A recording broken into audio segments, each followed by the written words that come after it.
मध्य प्रदेश में अब सरकारी प्रोजेक्ट्स के लिए भूमि अधिग्रहण की बजाय लैंड पूलिंग का तरीका अपनाया जाएगा।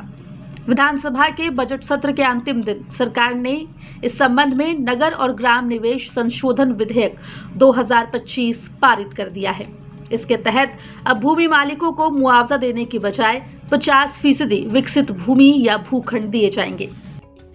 इस बदलाव से परियोजनाओं के लिए भूमि मिलने की प्रक्रिया तेज होगी। भूमि मालिकों को मुआवजे के बजाय विकसित भूमि प्राप्त होगी, जो समय के साथ अपनी कीमत बढ़ा लेगी।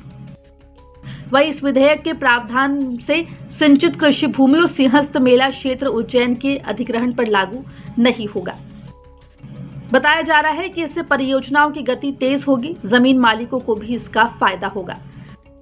मध्य प्रदेश की मोहन सरकार ने गुजरात मॉडल को अपनाते हुए ये फैसला लिया है, जिससे भूमि अधिग्रहण की प्रक्रिया में तेजी और पारदर्शिता सुनिश्चित की जाएगी। आइए अब जानते हैं कि इस कानून के तहत आखिर किस तरीके से भूमि का अधिग्रहण होगा और भूमि अधिग्रहण के बाद प्रशासन की तरफ से क्या कुछ मिलेगा।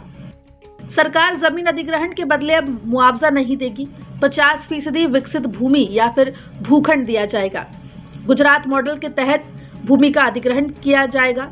विशेष क्षेत्र विकास प्राधिकरण जैसी संस्थाओं का एकाधिकार अब खत्म होगा। वहीं 40 हेक्टेयर से ज्यादा की जमीन के अधिग्रहण पर ही ये नियम लागू होगा। साथ ही 500 करोड़ रुपए से अधिक लागत वाले प्रोजेक्ट्स पर ही ये प्रावधान लागू होगा।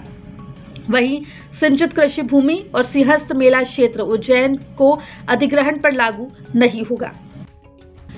वहीं सरकार के इस कानून का कांग्रेस विरोध कर रही है। कांग्रेस प्रदेश अध्यक्ष जीतू पटवारी ने सरकार के खिलाफ मोर्चा खोल दिया है और किसानों की जमीन हड़पने का आरोप लगाया है।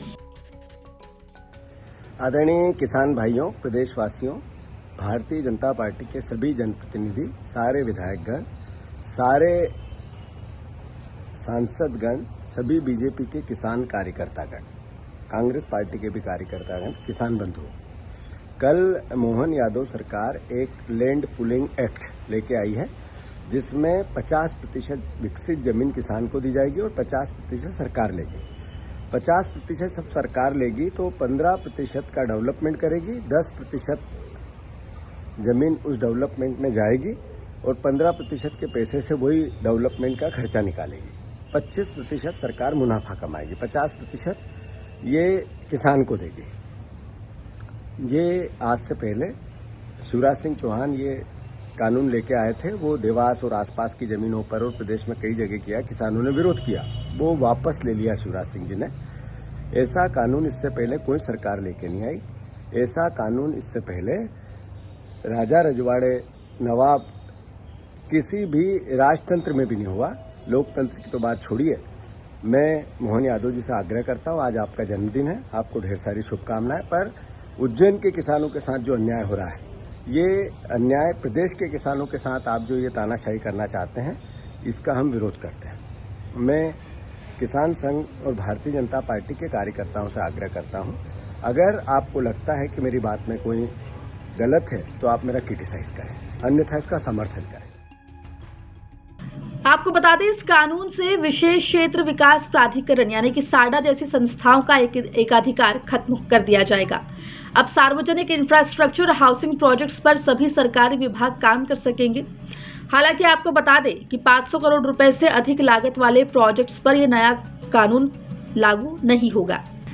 इस कानून के तहत अब संबंधित प्राधिकरण को एक योजना तैयार करनी होगी और राज्य शासन से अनुमति लेनी होगी। माना जा रहा है कि अब भूमि अधिग्रहण की प्रक्रिया प्रदेश में तेज होगी। प्रोजेक्ट्स को मंजूरी में कोई विलंब नहीं होगा। टाउन एंड कंट्री प्लानिंग विभाग 17 महीने के अंदर ही सभी प्रोजेक्ट्स को मंजूरी दे देगा, जिससे मध्य प्रदेश जो है वो विकास की नई ऊंचाइयां छूता हुआ दिखाई देगा। ब्यूरो रिपोर्ट, MP तक।